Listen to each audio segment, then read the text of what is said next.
राम भक्तों, आज हम आपको बताने जा रहे हैं पंचमुखी हनुमान की कथा। जी हाँ, हनुमान क्यों हुए पंचमुखी? आइए जानते हैं ये दिलचस्प पंचमुखी हनुमान की कथा। भक्तों, लंका के महाबलशाली मेघनाथ के साथ बड़ा ही भीषण युद्ध चला और मेघनाथ मारा गया। रावण तो अब तक मद में चूर था। रामसेना खासतौर पर लक्ष्मण का पराक्रम सुनकर रावण थोड़ा तनाव में जरूर आया था। रावण को कुछ दुखी देखकर रावण की मां कैकसी ने उसके पाताल में बसे दो भाइयों अहिरावण और महिरावण की याद दिलाई। रावण को याद आया कि वो दोनों बचपन के मित्र रहे हैं। लंका का राजा बनने के बाद उनकी सुध ही नहीं रही। रावण ये भली भांति जानता था कि अहिरावण और महिरावण तंत्र मंत्र के महापंडित, जादू टोने के धनी और मां कामाक्षी के परम भक्त हैं। रावण ने उन्हें बुला भेजा और कहा कि अपने छल बल से श्री राम और लक्ष्मण का सफाया कर दें। ये बात दूतों के जरिए विभीषण को पता चली। युद्ध में अहिरावण और महिरावण जैसे मायावी के शामिल होने से विभीषण को चिंता हुई। विभीषण को लगा श्री राम और लक्ष्मण की सुरक्षा कड़ी करनी पड़ेगी। इसके लिए उन्हें सबसे बेहतर महाबली हनुमान लगे। राम लक्ष्मण की कुटिया लंका के सुवेल पर्वत पर बनी थी। हनुमान जी ने श्री राम जी की कुटिया के चारों तरफ एक सुरक्षा घेरा खींच दिया। कोई जादू टोना, तंत्र मंत्र का असर, मायावी राक्षस इसके भीतर नहीं घुस सकता था। अहिरावण और महिरावण श्री राम और लक्ष्मण को मारने उनकी कुटिया तक पहुंचे, पर इस सुरक्षा घेरे के आगे उनकी एक न चली। असफल रहे। ऐसे में उन्होंने एक चाल चली। अहिरावण विभीषण का रूप धर के कुटिया में घुसा। राम और लक्ष्मण पत्थर की सपाट शिलाओं पर गहरी नींद सो रहे थे। दोनों राक्षसों ने बिना आहट के शीला समेत दोनों भाइयों को उठा लिया और पाताल की ओर चल दिए। विभीषण तो लगातार सतर्क थे। उन्हें पता चल गया कि कोई अनहोनी हो गई है। विभीषण को महिरावण पर शक था। उन्हें राम लक्ष्मण की चिंता सताई। विभीषण ने हनुमान जी को अहिरावण के बारे में बताते हुए कहा कि वे उसका पीछा करे। लंका में अपने रूप में घूमना राम भक्त हनुमान के लिए ठीक न था, तो उन्होंने पक्षी का रूप धारण किया और पक्षी के रूप में निकुंभला नगर पहुंचे। निकुंभला नगरी में पक्षी रूप धरे हनुमान जी ने कबूतर और कबूतरी को बतियाते हुए सुना। कबूतर कबूतरी से कह रहा था कि अब रावण की जीत पक्की है। अहिरावण और महिरावण राम जी की बलि चढ़ा देंगे।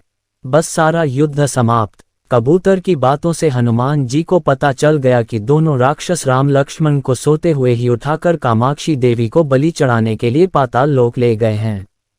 हनुमान जी वायु वेग से रसातल की ओर बढ़े और तुरंत वहां पहुंच गए। हनुमान जी को रसातल के प्रवेश द्वार पर एक पहरेदार मिला, जिसका आधा शरीर वानर का और आधा मछली का था। उसने हनुमान जी को पाताल नगरी में प्रवेश करने से रोक दिया। द्वारपाल हनुमान जी से बोला कि मुझे परास्त किए बिना तुम्हारा भीतर जाना असंभव है। दोनों में लड़ाई ठन गई। हनुमान जी की आशा के विपरीत ये बड़ा ही बलशाली और कुशल योद्धा निकला। दोनों ही बड़े बलशाली थे। दोनों में भयंकर युद्ध हुआ।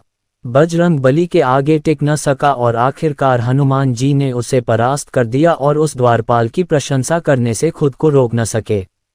हनुमान जी ने उस द्वारपाल से पूछा कि तुम अपना परिचय दो। तुम्हारा स्वरूप भी कुछ ऐसा है कि उससे कौतूहल हो रहा है। उस वीर ने उत्तर दिया कि मैं हनुमान का पुत्र हूं और एक मछली से पैदा हुआ हूं। मेरा नाम मकरध्वज है। हनुमान जी ने ये सुना तो आश्चर्य में पड़ गए। वो वीर की बात सुनने लग गए।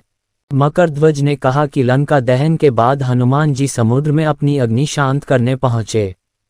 उनके शरीर से पसीने के रूप में तेज गिरा। उस समय मां ने आहार के लिए मुख खोला तो वो तेज मां के मुख में चला गया और वो गर्भवती हो गई। उसी से हनुमान के पुत्र मकरध्वज का जन्म हुआ। मकरध्वज को हनुमान ने बताया कि वो ही हनुमान है, तो मकरध्वज ने हनुमान जी के चरण स्पर्श किए और हनुमान जी ने अपने बेटे को गले लगा लिया और वहां आने का पूरा कारण बताया। उन्होंने अपने पुत्र से कहा कि अपने पिता के स्वामी की रक्षा में उसकी सहायता करे। तब मकरध्वज ने हनुमान जी को बताया कि कुछ ही देर में राक्षस बलि के लिए आने वाले हैं। बेहतर होगा कि आप अपना रूप बदल कर कामाक्षी के मंदिर में जाकर बैठ जाए और उनको सारी पूजा झरोखे से करने को कहें। हनुमान जी ने पहले तो मधुमक्खी का वेश धरा और मां कामाक्षी के मंदिर में घुस गए। हनुमान जी ने मां कामाक्षी को नमस्कार कर सफलता की कामना की और पूछा कि क्या आप वास्तव में राम और लक्ष्मण की बलि चाहती हैं। तब हनुमान जी के प्रश्न पर मां कामाक्षी ने उत्तर दिया कि नहीं, मैं तो दुष्ट अहिरावण और महिरावण की बलि चाहती हूँ। ये दोनों मेरे भक्त तो है पर अधर्मी और अत्याचारी हैं। आप प्रयत्न करो और उस पर सफल रहोगे। भक्तों, मंदिर में 5 दीप जल रहे थे। अलग अलग स्थान और दिशाओं पर मां ने कहा कि ये दीप अहिरावण ने मेरी प्रसन्नता के लिए जलाए हैं। जिस दिन ये एक साथ बुझा दिए जाएंगे उसी दिन उसका अंत सुनिश्चित होगा। इसी बीच गाजे और बाजे का शोर सुनाई दिया। अहिरावण और महिरावण बलि चढ़ाने के लिए आ रहे थे। हनुमान जी ने मां कामाक्षी का रूप धरा।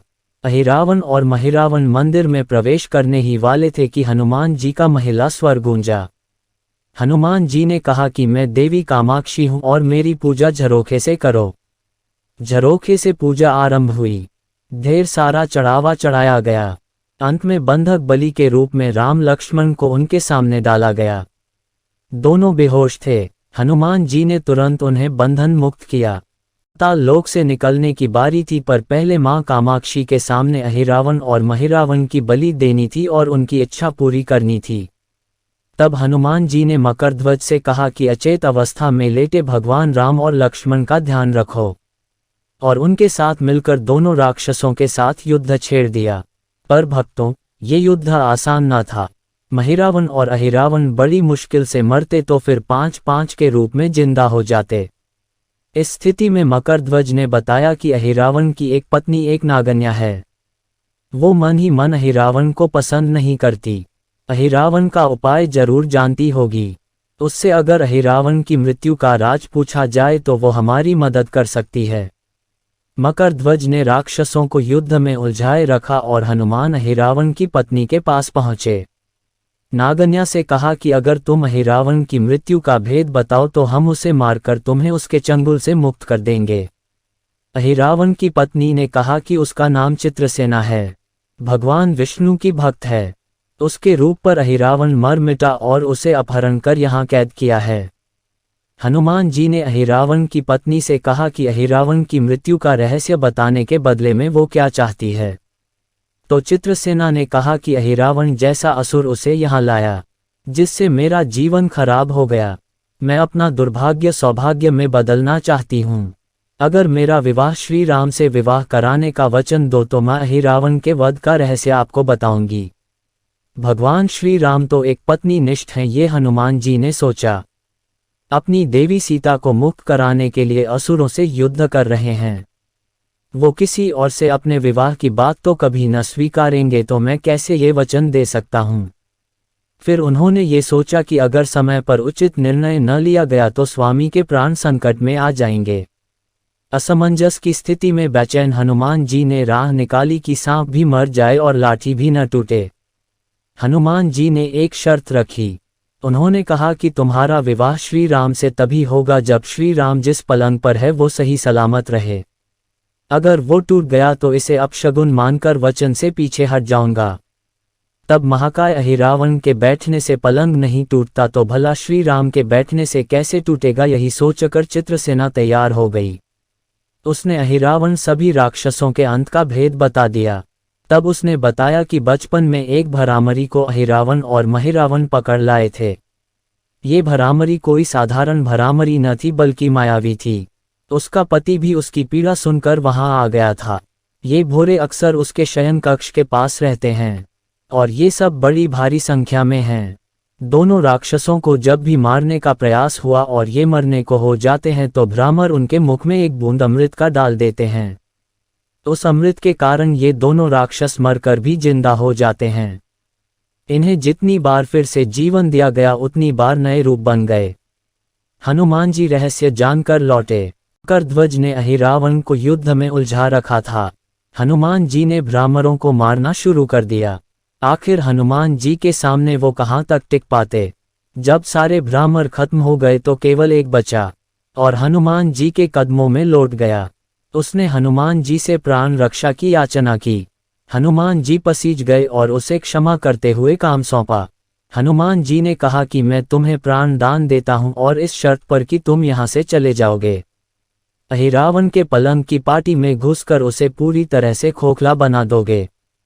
भ्रामर तत्काल चित्रसेना के पलंग की पार्टी में घुसने के लिए निकल गया।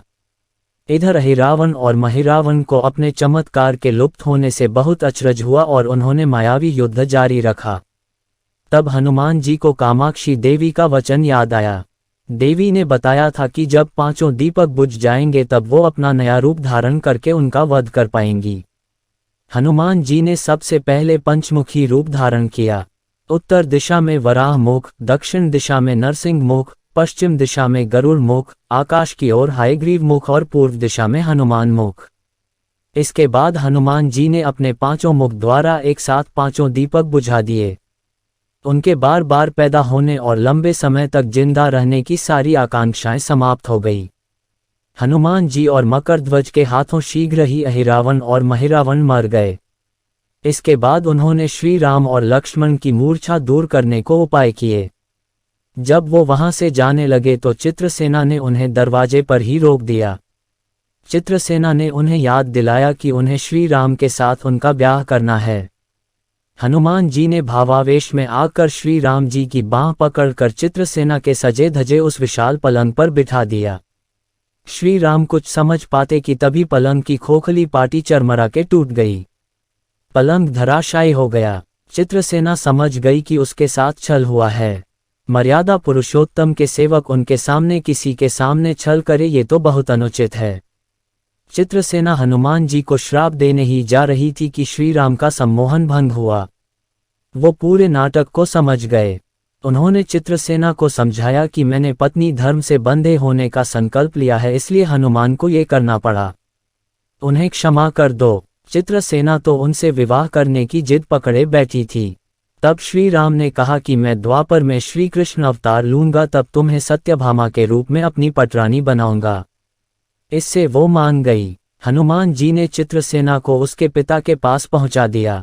श्री राम और लक्ष्मण, मकरध्वज और हनुमान लंका वापस सुवेल पर्वत पर आ लौटे। स्कंद पुराण और आनंद रामायण के सार कांड की ये कथा। आज के इस लेख में हमने आपको बताई पंचमुखी हनुमान की कथा। अगर आपको ये पसंद आई हो तो कमेंट में जाकर लिखें जय श्री राम, जय हनुमान।